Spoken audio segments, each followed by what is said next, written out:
Mohon maaf, orang itu ya, laki-laki terutama, termasuk saya itu suka underestimate dengan wanita cantik tuh. Ya, apalagi ibu kan, mohon maaf ya, sejarahnya menggantikan Pak Beni gitu ya. Mungkin menangnya gitu karena simpati. Ternyata, wih, begitu on position luar biasa. Ibu Shirley Chowanda Lau sudah hadir ke studio saya. Terima kasih dong. Wah, ngebuknya so banget. Ibu ngetop banget sekarang ya? Enggak. Apalagi sejak ke lembur-lembur apa tuh. Wah, jadi viral Bu ya. Itu menjanjian Bu, baju putih ada hitam-hitamnya gitu. Enggak sih, emang kebetulan hari itu lagi pengen pakai putih. Iya. Udah tahu di sana pakai putih melulu ya? Udah tahu juga di sana pakai putih. Jadi ada apa ya? Biar matching. Resonansi biar matching. Oke Bu, jadi ini saya bukan apa-apa ya. Ini saya bertemu kedua kali. Pertama kali saya ketemu ya dalam rangka apa? Saya minta dukungan Ibu untuk memproduksi putra kelahiran Tidore yang menjadi seorang yang membuat Indonesia itu mesti ada di peta dunia karena menjadi piling bumi pertama, bukan Magellan. Saya terangin, tiba-tiba ada satu perempuan cantik berani membantah saya. Wah, saya kaget gitu. Ibu Gubernur Maluku Utara. Wah, siap salah. Enggak salah itu. Saya kagum malah Bu. Biasanya, sorry ya Bu ya, saya mohon maaf.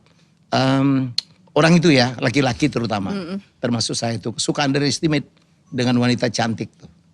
Ya, apalagi Ibu kan, mohon maaf ya, sejarahnya menggantikan Pak Beni gitu ya. Mungkin menangnya gitu karena simpati. Ternyata, wih, begitu on position luar biasa. Berapa ekonomi growth Maluku Utara? Kuartal 1 2025 ini pertumbuhan ekonominya 34,6%. 34,6 atau 34,58% ya? Iya, tertinggi di Indonesia. Tertinggi di Indonesia. Indonesia itu ekonomi growth-nya itu antara 4,7 sampai 5%. Sementara Maluku Utara itu adalah 34,58 atau 34,6. Jadi ini nggak main-main. Jadi bukan kebetulan. Oh, kita bisa orang bilang itu karena nikel tuh ya. Dari dulu juga ada nikel. Tapi ya kan? memang salah satunya karena hilirisasi dari udah jalan. Ya, hilirisasi dari produk turunan nikel. Dan naik terus ya Bu, ekonomi growth. Diharapkan demikian. Ya. Jadi kalau beliau saya mau tanya, menyangka nggak akhirnya menjadi gubernur ya? Bahwa apakah itu cita-cita saya menjadi gubernur, tidak pernah. Tidak pernah. Saya adalah seorang istri, ibu rumah tangga, mendampingi suami, mendukung cita-cita suami. Saya adalah pendamping. Tapi karena kecelakaan 12 Oktober tersebut cuma dikasih 7 hari, jika tidak ada pengganti maka waktu itu nomor urutannya 4 akan didiskualifikasi. Ketika itu saya menolak untuk pertama. Awalnya saya menolak karena saya merasakan Maluku Utara ini sangat laki ya. Kayak saya kan perempuan, udah gitu. Sebenarnya pertimbangannya kayak saya perempuan, jadi banyak yang datang ke saya, terutama partai-partai politik dan masyarakat waktu itu. Ibu aja yang menggantikan almarhum. Ketika kejadian kan yang pengen saya lakukan adalah pulang ke Jakarta, meninggalkan semua yang ada di Maluku Utara dan saya mau kembali ke anak-anak saya. Kayak traumanya tuh cukup berat. Pasti. Terus banyak yang ke saya minta ibu yang gantiin. Saya bilang nggak bisa, saya ini perempuan, saya nggak ngerti apapun. Kemudian partai politik mendukung, masyarakat bilang kami akan mendukung ibu, kami mau ibu yang maju. Secara evaluasi saya sebagai ibu rumah tangga dan yang mendamping almarhum, saya pun merasa pada saat itu tidak ada tokoh yang cukup kuat untuk kita bisa memenangkan ini. Dan akhirnya saya setuju karena saya menolak untuk kemudian ini selesai begitu saja. Karena saya sudah melihat terlalu banyak, mendengar sudah terlalu banyak. Saya merasa bahwa saya harus melanjutkan gagasan dan mimpi besar dari almarhum suami saya. Akhirnya saya setuju. Apakah waktu itu saya yakin saya akan menang? Saya yakin saya akan menang. Apa yang buat Ibu yakin? Ketika itu ada suatu feeling, perasaan, suara. Saya merasa selama saya menjaga hati saya bersih, saya akan memenangkan kontestasi Pilgub ini. Oke. Kemudian saya mengevaluasi, karena saya adalah pembisnis juga, saya mengevaluasi, melakukan SWOT analysis, hitungannya kita punya 4 paslon. Saya satu-satunya perempuan, 3 adalah pria. 50% dari Maluku Utara adalah perempuan. Ya. Dan ketika mulai kampanye saya selalu bilang, 50% dari warga Maluku Utara adalah perempuan, 51% lah. Dan yang paling mengerti perempuan adalah perempuan. Tapi sorry, Jadi, saya potong. Bukankah Ibu tahu ya, saya kan juga pernah pilkada ikut 3 kali kalah, tapi Bu ya nggak kayak Ibu tuh sekali langsung menang, menang 1 putaran lagi. Perempuan itu kadang-kadang tidak mau memilih perempuan sebagai pemimpinnya, Bu. Sebenarnya tergantung bagaimana kita meyakinkan mereka. Jadi saya selalu berbicara dengan analogi yang sangat sederhana. Yes. Yang paling mengerti perempuan adalah perempuan. Dan itu yang Ibu pakai? Iya. Dan jika perempuan Maluku Utara bersatu, maka saya akan menang. Karena perempuan Maluku Utara 51%. Yakin nggak menang 1 putaran? Saya sudah punya feeling bahwa saya akan menang. Saya punya data berdasarkan survei dari indikator bahwa memang saya juga di posisi tertinggi. Dan saya selalu menggunakan data ketika berbicara. Tapi feeling main? Feeling juga main. Feeling dan data mengatakan saya akan menang. Oke, luar biasa ya Bu. Kemudian, tapi yakin banget ya 1 putaran waktu itu? Dasar easy. 4 ya? Ya saya alasan kenapa saya memilih untuk maju karena menurut saya tidak ada tokoh yang cukup kuat dalam 40 hari bisa menggantikan seorang Benny Laos, dan jika tidak ada tokoh yang cukup kuat menggantikan Benny Laos maka kita akan kalah. Ibu sadar kalau Ibu, mohon maaf ya, sering menyebut saya adalah triple minorities. Iya. Ya, perempuan, bukan orang asli ya.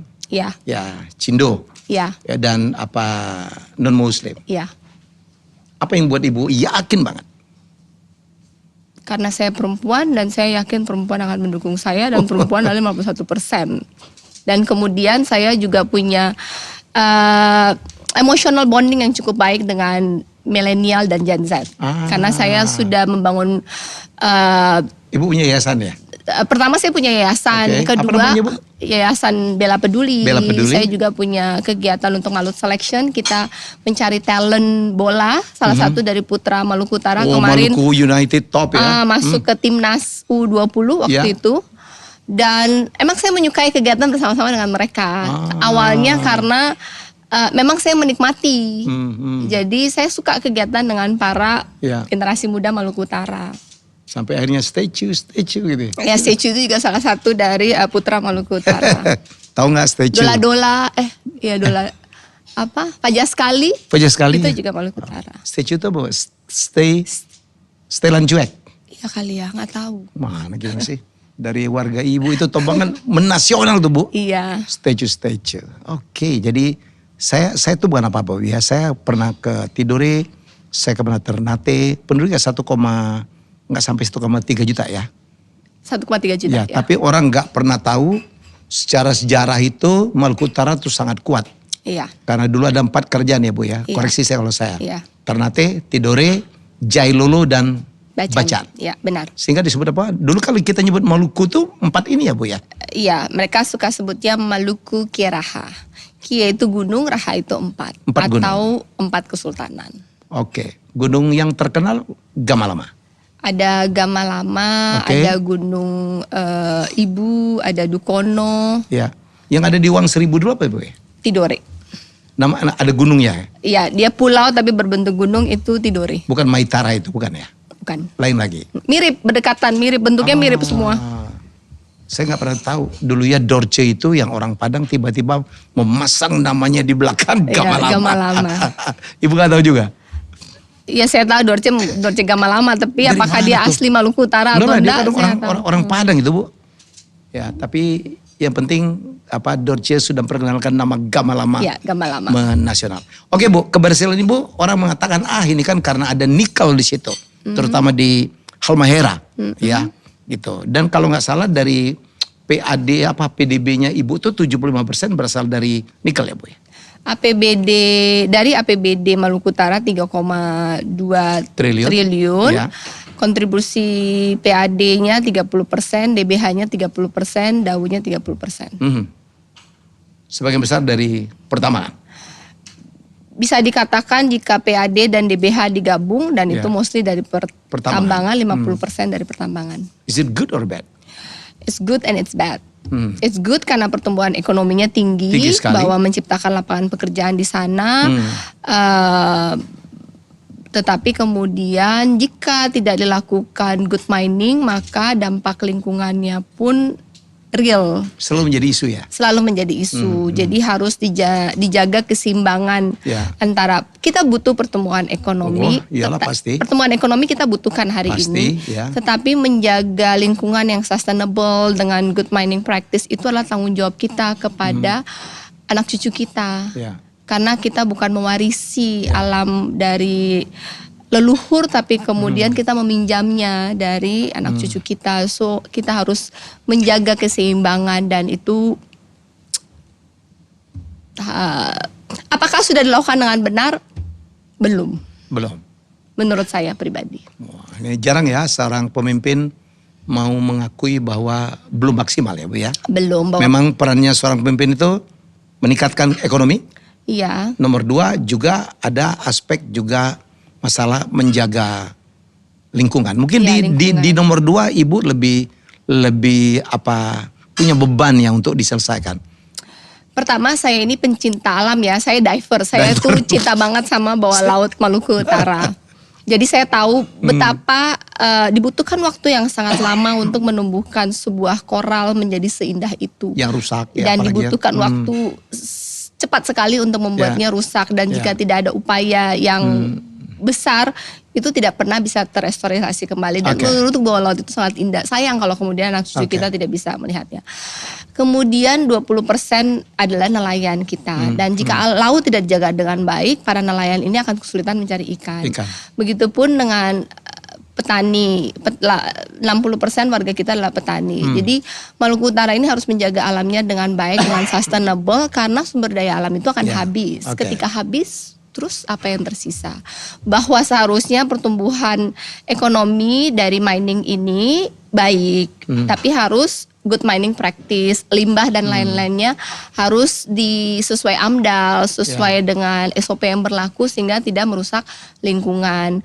Kemudian ini kan pertumbuhan ekonominya signifikan. Nah ini harusnya dijadikan leverage, dijadikan bargain kepada pemerintah pusat untuk bangun infrastruktur Maluku Utara, jalan, jembatan dibangun. Karena kata Pak Presiden Prabowo kan harus pemerataan ekonomi. Pemerataan ekonomi tidak bisa tercapai apabila jalan jembatan kita tuh belum terkoneksi.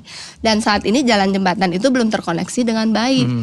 Dari kita selain inventaris kita masih butuh sekitar 8 triliun jalan provinsi dan kabupaten untuk bisa terkoneksi, dan dari jalan nasional masih butuh sekitar 10 triliun. Harapannya dalam 5 tahun ke depan dengan pertumbuhan tertinggi di Indonesia, pemerintah pusat memprioritaskan Maluku Utara untuk dibangun sehingga sehingga terjadi pemerataan pertumbuhan ekonomi kalau jika jalan jembatan terkoneksi. Dan yang kedua, di 5 tahun ini saya sangat serius fokus kepada kualitas pendidikan, SDM, berbagai macam upaya sehingga yang dihasilkan oleh SMK vokasi, yang dihasilkan oleh perguruan tinggi itu SDM-nya itu siap untuk industri masa depan, untuk industri yang tertampung. Jangan menerima tentu semua warga negara Indonesia, tapi karena saya Gubernur Maluku Utara, tentu saya bertanggung jawab pada warga 1,3 juta. Pastikan mereka yang masuk kerja di industri itu prioritas. Kecuali kalau dari lokal tidak ada. Iya, kecuali dari lokal tidak ada. Bukan dari luar Maluku Utara yang masuk terus ganti KTP menjadi Maluku Utara. Iya, semuanya warga negara Indonesia. Tapi kan ada keberpihakan. Iya, ketika sumber daya alam itu adanya di Maluku Utara kan berarti rezekinya Maluku Utara. Cuman memang faktanya adalah bahwa skillnya belum cukup. Jadi PR pemerintah Provinsi Maluku Utara tuh harus mengupgrade skill. Upskilling. Ya, upskilling sehingga mereka bukan hanya operator, alat berat, bukan hanya di pekerjaan kasar, tapi juga sudah ada di tenaga ahli. Kayak tadi saya ketemu Prof Stella. Dapat diskusi, mencari solusi mencari solusi untuk itu. Itu dari perempuan ke perempuannya. Biasanya lebih masuk.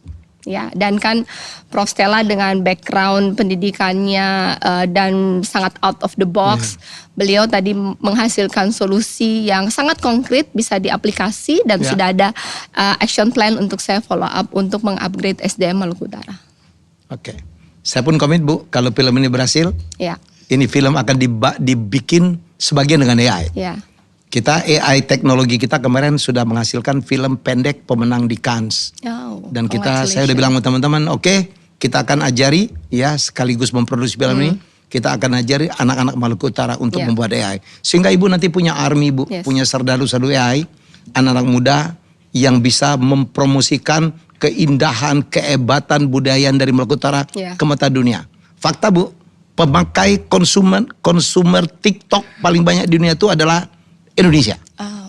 Kita mau bergerak dari konsumen menjadi pro konsum namanya. Jadi dia bisa memproduce juga. Gampang banget bikinnya Bu. Iya. Ya, jadi saya sangat mendukung.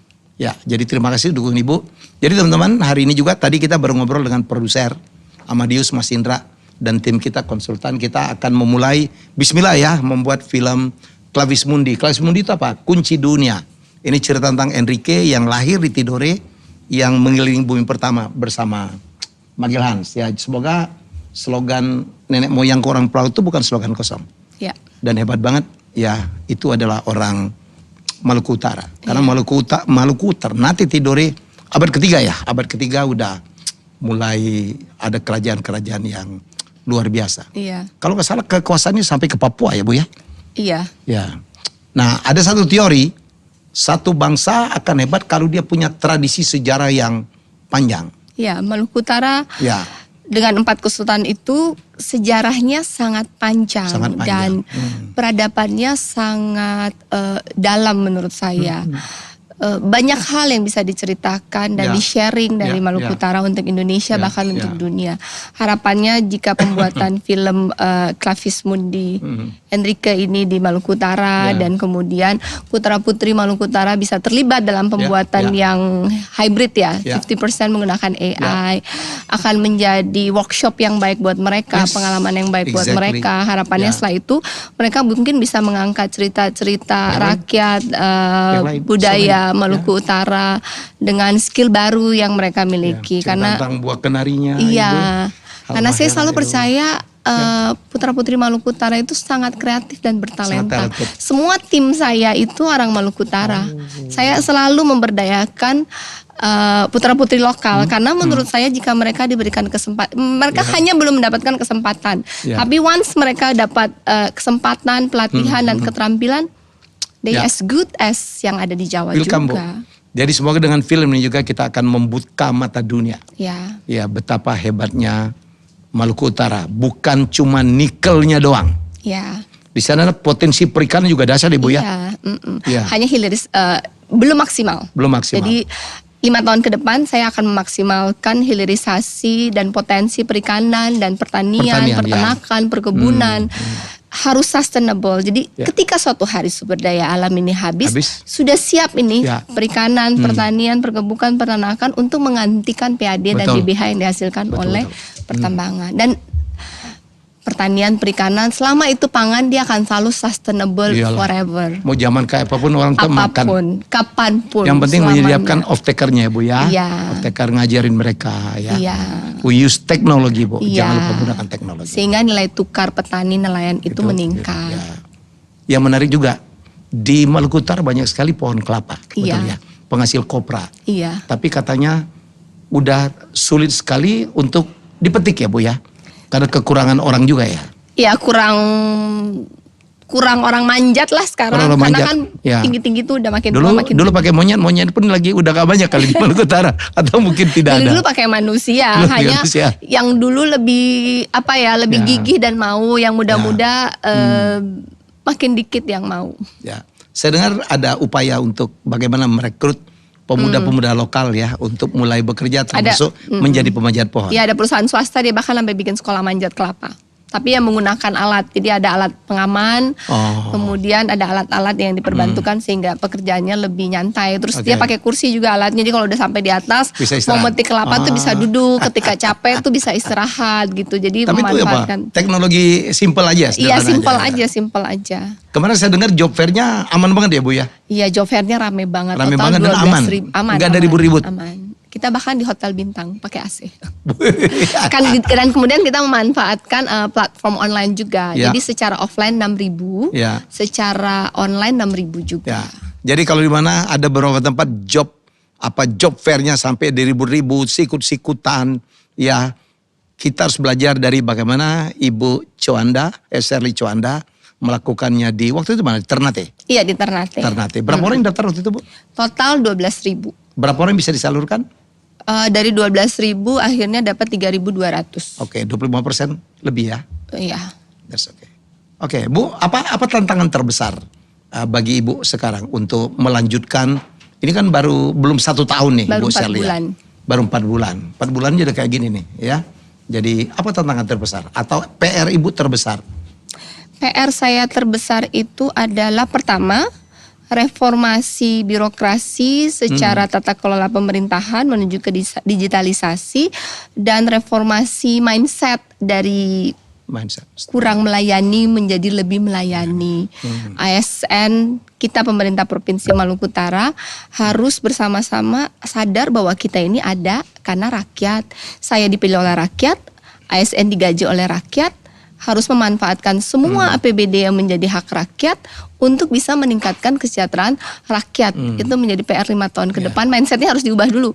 Sehingga setiap mau bikin program, apakah ini berdampak? Apakah ini bermanfaat? Apakah APBD setiap rupiahnya udah dimanfaatkan dengan baik sehingga bisa menghasilkan either meningkatkan kesejahteraan rakyat atau bisa menghasilkan nilai ekonomi lainnya sehingga ada multiply effect, bukan hanya menghabiskan anggaran kemudian admin lengkap. Itu tantangan terbesar dalam merubahnya menurut saya yang pertama. Dan yang kedua adalah ketika 100 hari saya bisa menggratiskan SMA. Dalam hari ini uang komite SMA itu udah gratis melalui BOSPE. Tapi kemudian di Maluku Utara itu ada yang namanya uang komite. 50.000 sampai 250.000 per bulan per anak. Entahlah sesuatu yang dibikin oleh para orang tua sendiri yang kemudian akhirnya menjadi beban kepada orang tua itu juga sendiri dan akhirnya dikomplain. Jadi SMA itu uang sekolahnya udah gratis. Dan ini bukan hanya berlaku di Maluku Utara, ada beberapa provinsi juga seperti itu. Ada lagi namanya uang komite. Jadi ada biaya lagi yang harus dikeluarkan oleh orang tua untuk sekolah, kasih ke sekolah. Padahal itu nggak ada aturan. Ini kebiasaan namanya uang komite. Jadi sebenarnya awalnya itu kesepakatan para orang tua yang kemudian menjadi suatu kebiasaan dan kemudian mereka tidak tahu bagaimana mengstop ini semuanya lagi. Makanya Pemprov hadir bukan meniadakan, tapi kita membayarnya dengan anggaran dari Pemprov namanya BOSDA kepada seluruh SMA, SMK, SLB yang ada di Maluku Utara. Itu untuk guru-guru, untuk sekolah? Untuk sekolah. Kayak BOS gitu ya? Kayak BOSPE, jadi BOSDA. Karena kadang mereka merasa BOSPE itu nggak cukup. Asal muasalnya ada uang komite itu karena merasa BOSPE itu nggak cukup. Jadi sekarang ada BOSDA. Jadi sekarang SMA itu benar-benar gratis. Karena berdasarkan data statistik itu dari SMP ada 27% siswa itu tidak lanjut ke SMA, salah satunya karena biaya. Kemudian ketika sudah mau ujian atau mau ngambil ijazah, nggak bisa ikut ujian, nggak bisa ambil ijazah karena uang komitenya ada tunggakan. Jadi itu kita putihkan semua. Kita ada 2.400 ijazah yang belum bisa diambil karena udah tunggakan. Kita putihkan, mereka bisa ambil, bisa kerja, bisa daftar ke kuliah dengan adanya ijazah. Dan sejak bulan April SMA, SMK, SLB udah dibayar oleh Pemprov untuk yang negeri. Yang swasta dan madrasah mulai bulan Juli tahun ajaran baru. Dan anggarannya udah siap. Keren Ibu. Kemudian kesehatan, BPJS UHC prioritas dengan KTP Morotai bisa aktivasi BPJS, tapi tentu jika dia masuk di desil 1, 2, 3, 4. Jika memang dia mandiri, dia mampu, itu tidak bisa dipakai. Tapi kan kemudian gratis saja tidak cukup. Nah PR saya yang paling sulit adalah meningkatkan kualitas pendidikan dan kualitas pelayanan kesehatan. Itu PR jangka panjang.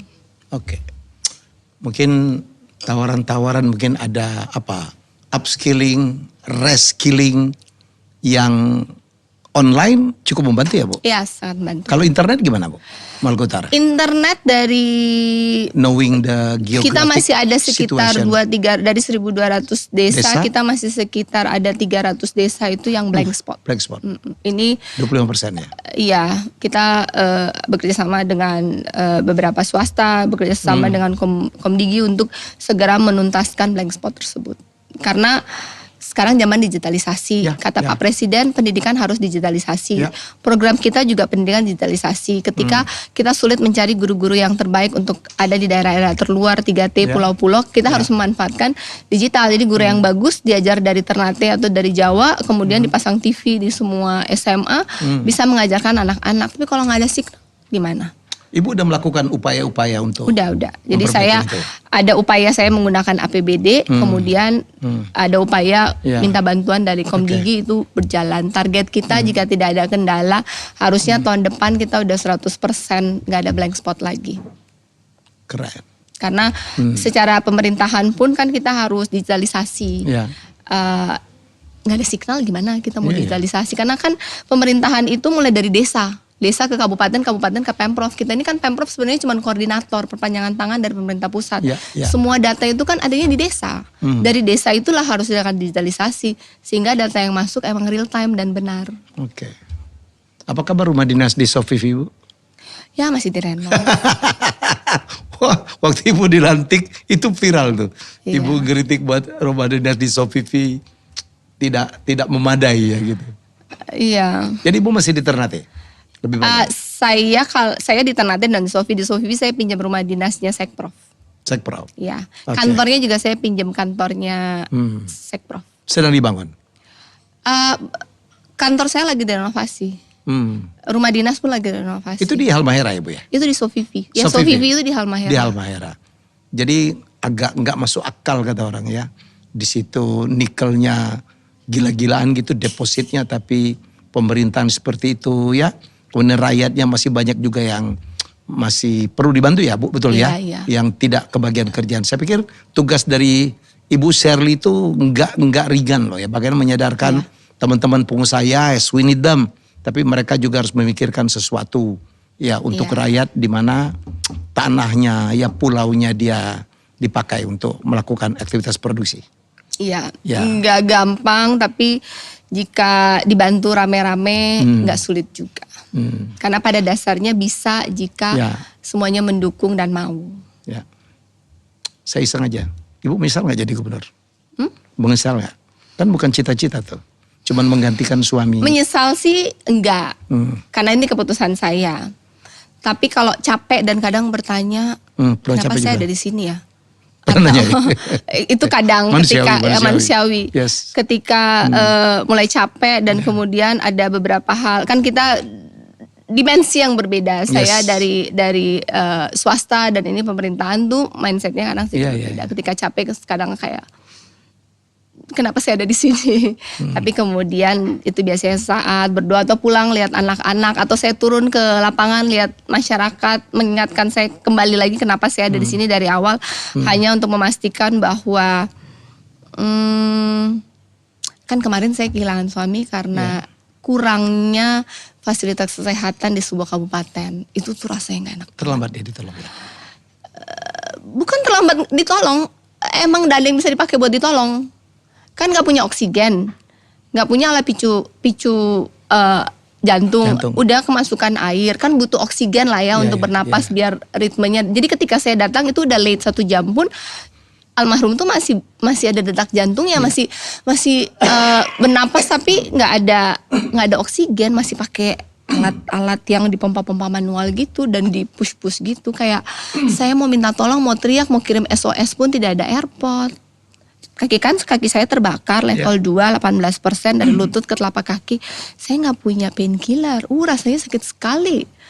Saya bertahan sampai pagi tuh cuman karena bangun nangis pingsan gitu aja.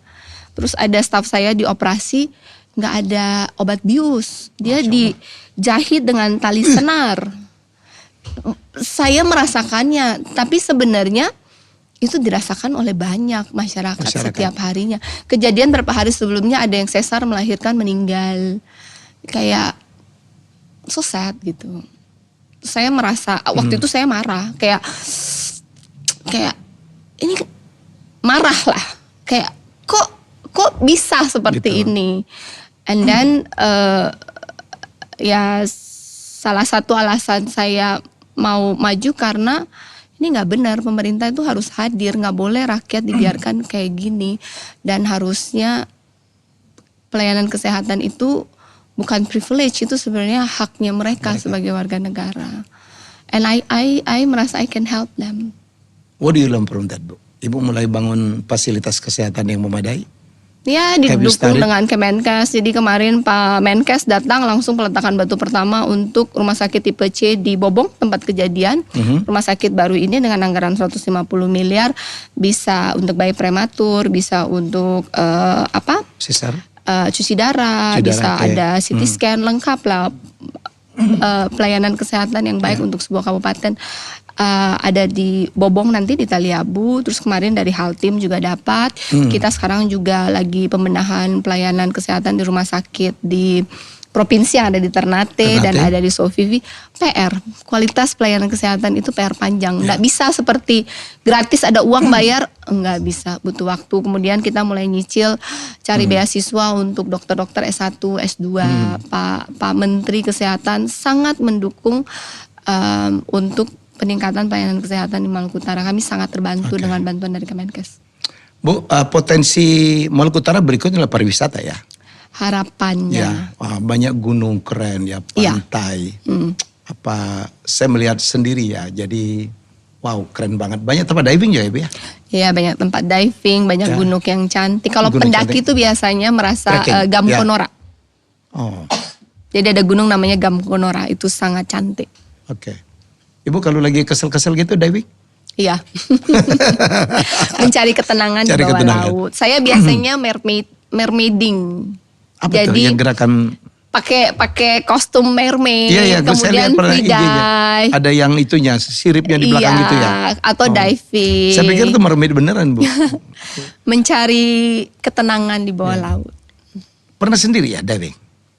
Diving tidak pernah sendiri. Diving selalu harus ada buddy. SOP-nya begitu. Harus ada begitu. Ya. Bahaya ya, Bu ya. Bahaya.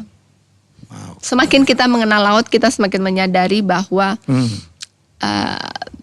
nggak ada yang kuat di laut itu. Kecil sekali rasanya. Iya. Kecil. What is your best spot, Bu, for diving? Di Maluku Utara? Maluku Utara? Ada dua. Satu di Morotai. Ada Shark Point. Jadi kalau dive di situ 18 meter, bawahnya pasir putih, udah pasti dapat hiu kayak 20 hiu, shark, black tip, reef sharks. Jangan disentuh hiunya. Dia akan datang welcome kita, dia akan ngeliling-ngeliling kita, jadi kita bisa lihat hiu dari jarak dekat. Sebesar ya sekitar 1,2, 1,5 meter. Tapi dia reef shark, bukan oceanic, bukan seperti di film-film Hollywood gitu, bukan. Dia lebih tame lah, lebih jinak asal nggak disentuh. Kemudian di Ternate ada satu spot, saya bilangnya ST Point. Karena saya yang pertama kali dive di situ, jadi saya beri nama ST Point. Chuanda Point. Iya, di situ tuh ada schooling Barakuda, ada schooling GT, ada Pinnacle, cantik banget di Pulau Hiri. Ya. Udah banyak turis yang datang? Ada, apa banyak belum? Kendala tiket mahal. And we need promotion nanti. Iya, kita butuh promotion dan peningkatan infrastruktur. Kalau di 4 kan juga mahal, Bu. Iya, kita hanya belum menemukan strategi yang pas atau karena itu kan harus hulu sama hilir. Kadang promosinya berjalan, banyak yang mau datang, tapi kemudian sininya nggak siap. Selalu kendala dengan tiket mahal, tapi ya kembali lagi Papua juga tiketnya mahal. Hanya mungkin ekosistem hulu hilirnya belum terbentuk. Ini tugas kita ya. Iya. Tapi bukan tugas pemerintah aja, saya pikir seluruh stakeholder lah. Iya, itu harus ada dukungan dari pemerintah pusat, pemerintah daerah, dan kemudian swasta. Komunitas, takes time. Pariwisata itu takes time, udah bisa simsalabim. Yes. Orang nggak banyak tahu di Maluku Utara ada Morotai, ya satu. Sebenarnya itu landasan pesawat ya, Bu ya. Yang dulu zaman MacArthur ya. Iya, ada zaman penjajahan Jepang juga yang sangat luar biasa. Berapa runway? 4 runway saya dengar ya. 7. 7 runway. 7. Tapi baru 1 yang di dibuka kembali. Oh. Dulu almarhum jadi bupati di Morotai. Iya. Itu 2017 sampai 22. Saya dengar potensi pariwisatanya juga luar biasa Ibu ya. Ya, Morotai sangat cantik seperti Maldives, kita suka bilang Pearl of Pacific. Pearl of Pacific. Ya, bentuk pulau-pulaunya seperti Maldives gitu. Oh, banyak pulau-pulaunya. Ya, banyak pulau-pulau pasir putih, lautnya turquoise gitu. Again, we need promotion. Ya, Bandar we need udara udah promotion and infrastruktur yang mendukung. Oke, Ibu. Keren banget, terima kasih sudah jadi tamu saya. Wih, 34 menit. Oh, thank you. Ibu ingin menyampaikan sesuatu yang menonton? Buat selama 4 bulan ini saya di setiap kegiatan bertemu, saya tuh sering didatangin sama mulai dari remaja, ibu-ibu, perempuan kebanyakan datang. Ibu, saya selalu ngikutin ibu, saya doakan ibu yang terbaik. Saya ngefans banget sama ibu. Itu tuh memberikan kekuatan buat saya bahwa apa yang saya lakukan ini ternyata berdampak, bahwa ternyata mungkin sebenarnya maju ini nih proses saya grieving juga. Proses saya grieving, proses saya menerima takdir ini. Tapi ketika mendengar bahwa semua yang saya lakukan bisa menginspire yang lain, saya juga senang. And ketika kadang-kadang kalau turun audiens dengan anak-anak SMA, mahasiswa suka bertanya, bagaimana caranya supaya saya bisa jadi seperti ibu? Saya selalu bilang, saya adalah ibu rumah tangga, saya tidak mengerti birokrasi, saya menjalani pemerintahan ini selalu hanya dengan insting seorang ibu. Dari tadinya saya punya 3 anak, sekarang saya punya 1,3 juta anak. Ketika saya ibu selalu ingin berikan yang terbaik buat anak-anaknya, terutama pendidikan, kesehatan, rumah yang nyaman. Itu pun yang akan saya lakukan kepada 1,3 juta anak-anakku di Maluku Utara.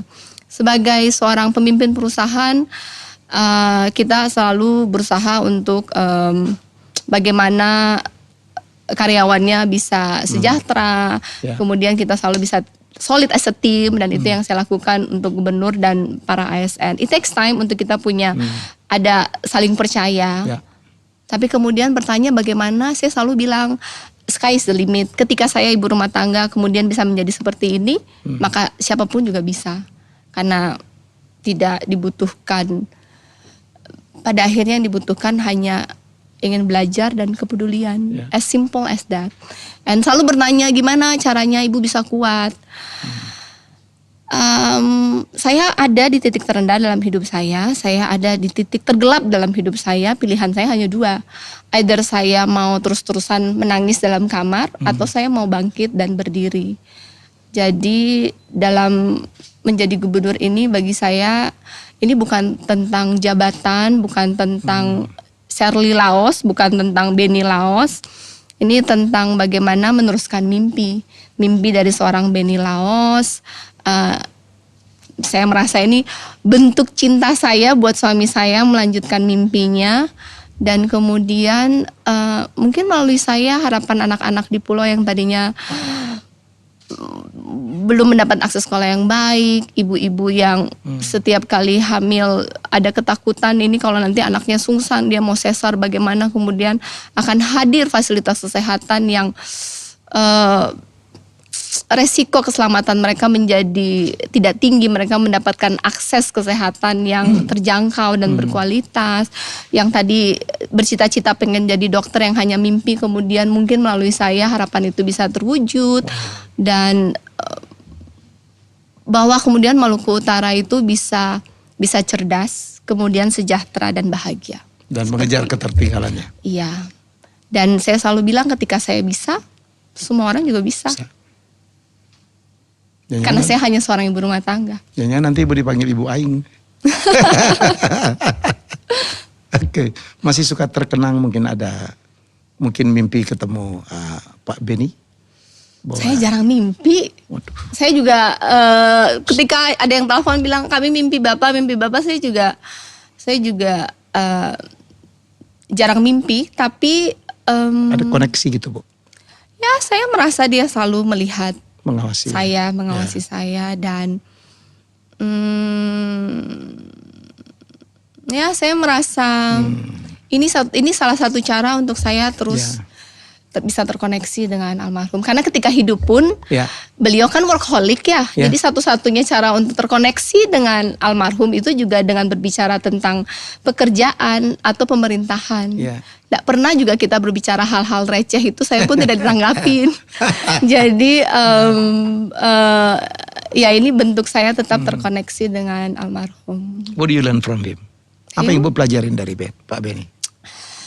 Bahwa ketulusan dalam hati yang menentukan masa depan kita.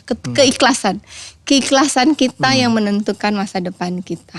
Oke. Dan itu yang saya rasakan dalam proses 4 bulan ini.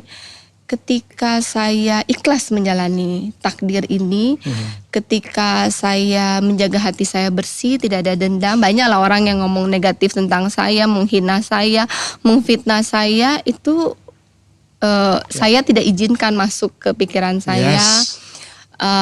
Apapun saya terima, saya ikhlaskan. Ada saja orang-orang baik yang dikirim membantu saya. Ya. Ada saja hikmat yang Tuhan taruh di pikiran saya yang Ya. kemudian menjadikan hari ini. Bang Helmi, jangan pikir semua yang saya ucapkan ini saya sudah tahu sebelumnya. Saya tidak tahu. Semua yang saya omongan dan saya lakukan ini berjalan dengan waktu. Baru saya tahu dan saya lakukan. Saya ngeflow. Karena saya percaya ketika saya menolak takdir ini, hidupnya agak sedikit berat. Yes. Ketika saya menerima takdir ini, Ya jalan aja. saya sering berdoa ke Tuhan, Tuhan ini bukan takdir yang saya minta. Tapi saya menerima takdir ini, maka Engkau yang siapkan. Setuju Bu, tadi saya mau ngasih tahu Ibu, pokoknya banyak orang ngomongin gak saya pikirin. Itu kayak kapal itu tenggelam karena membiarkan air masuk ke dalam kapalnya. Iya. Ya kalau kita larang itu, kita cegah masukin itu kotak, ya udah. Yang penting Ibu melakukan yang terbaik. Pertanyaan terakhir agak gosip dikit. Ibu punya komentar tentang KDM? Komentarnya. Viral. Saya dengan pertemuan singkat kemarin di. Akrab sekali loh Bu terlihat. Ya karena Kang Dedinya juga sangat Iyalah. bersahabat, Iya. sangat friendly. Oh dia bersahabat dengan siapapun Bu. Iya bersahabat dengan siapapun, sangat humble Ya. dan apa adanya. Jadi ada beberapa hal yang saya berkonsultasi, nanya gimana gini ya beliau intinya ya pokoknya kita melakukan hal yang benar. Ya. Biarkan masyarakat yang ada ekspektasi tertentu biarin ya. Karena kita ada untuk masyarakat. Ya. Selama program kita untuk pro masyarakat, gas. Hajar. Gaspol. Thank you Bu Syari. Terima kasih Bang Sukses Helmi. terus. Sukses juga. Ya God bless you. God Ya bless you selamat too. memimpin Maluku Utara. Saya senang karena sekarang muncul pemimpin-pemimpin yang hebat. Yang memikirkan rakyatnya, yang punya visi gitu. Saya tahu tidak gampang memimpin di Maluku Utara. Iya. Ya. Jadi tapi dengan potensi yang luar biasa. Ada nikel situ, ada kelapa, ada perikanan, ada pariwisata, ada sejarah yang demikian panjang ya. Iya. Karena saya tahu Tanah Tidore itu tidak pernah dijajah ya Bu ya. Enggak. Maluku Utara tidak pernah dijajah. Ya. Jadi itu satu bekal. Ibu lihat negara yang hebat sekarang semua punya sejarah panjang. Look at China. Ya, look at Jepang. Panjang sejarahnya. Mesir belum terlalu bergolak. Jadi mestinya ini sesuatu yang modal yang luar biasa. Ya. Kami dan teman-teman dari Jakarta more than happy untuk membantu Ibu. Ya, Ya. terima kasih. Thank you.